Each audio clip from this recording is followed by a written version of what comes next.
គ្រូជំរាបសួរបងប្អូនទាំងអស់គ្នាហ្នឹងហើយថ្ងៃនេះខ្ញុំចង់អាប់ដេតបន្តិចតួចពី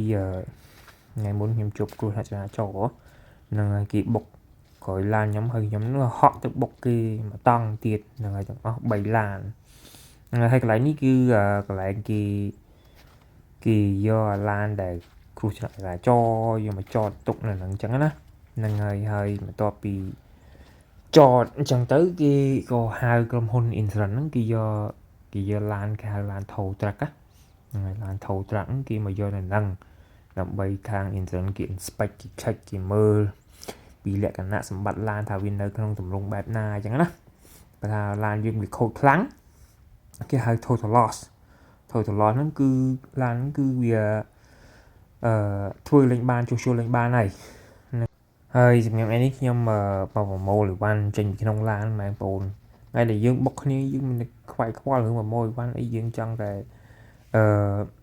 ប្រាប់ពីព័ត៌មាននានាទៅដល់មន្ត្រីសមត្ថកិច្ចគេមកមើលឡានមើលអីយើងអញ្ចឹងណាគេសួរនាំពីព្រឹត្តិការណ៍ហេតុការណ៍វាកើតឡើងមិនម៉ា1 2 3 4 5ឡើងអញ្ចឹងណាយើងមានតែខ្វាយខ្វល់ប្រមូលអីវ៉ាន់ប្រមូលអីហើយសម្រាប់ថ្ងៃនេះខ្ញុំហ្នឹងហើយខ្ញុំរាប់ចេញធ្វើការខ្ញុំឆ្លៀតចូលមកប្រមូលអីវ៉ាន់អញ្ចឹងទៅហើយប្រមូលអីវ៉ាន់ហើយយើងទៅក្រុមហ៊ុន Insurance គេទៅក្រុមហ៊ុន Insurance គេគេមកយកឡានទៅមើលទៅឆែកទៅធ្វើគេហៅរបាយការណ៍ចេះមួយចុះពីរអញ្ចឹងទៅដើម្បីគេសងលុយសងអីយើងវិញអញ្ចឹងណានៅនេះมันលំបាកបងប្អូនហើយតែមានបញ្ហាកើតឡើងគ្រោះថ្នាក់ចរាចរណ៍ឬក៏ឡានបុកគ្នា13អញ្ចឹងមាន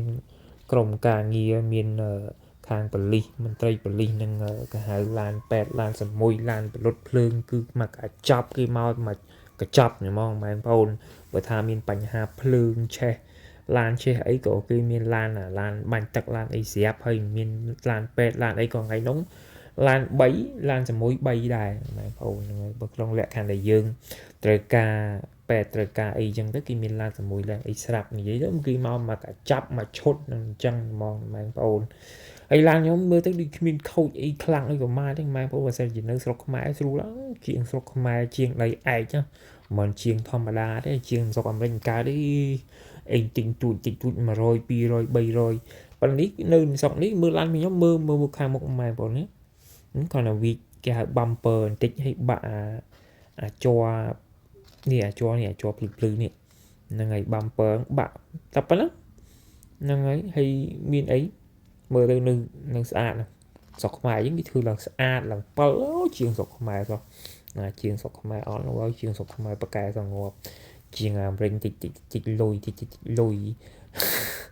ហើយជួសជុលនឹងស្អីតិចនឹងរាប់ពាន់ដុល្លារនៅស្រុកខ្មែរឡានប៉ុណ្នេះបើសិនជានៅស្រុកខ្មែរជាងយើងប៉កែតោនណាជាងតោនជាងអីគាត់ទាញឡើងស្អាតប៉លមកវិញ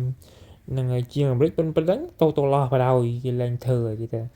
ឡានហ្នឹងគេហៅលក់ឡៃឡុងហ្នឹងហើយលក់ឡៃឡុងលក់ទៅប្រទេសនានាប្រទេសហ្នឹងថាអាមេរិកឡាទីនអញ្ចឹងទៅគេបើកឡានអញ្ចឹងគេបើកឡានរបៀបហ្នឹងដូចប្រកាន់ស្ដាំប្រកាន់អីដែរដូចខ្មែរយើងទទួលឡានពីខ្មែរទទួលឡានពីអាមេរិកទៅដែរខាងកាលីហ្វ័រញ៉ាសបោឡានអាមេរិកកាំងទៅហ្នឹងហើយខាងកាលីហ្វ័រញ៉ាខ្មែរយើងសបោឡានពីខាងហ្នឹងទៅ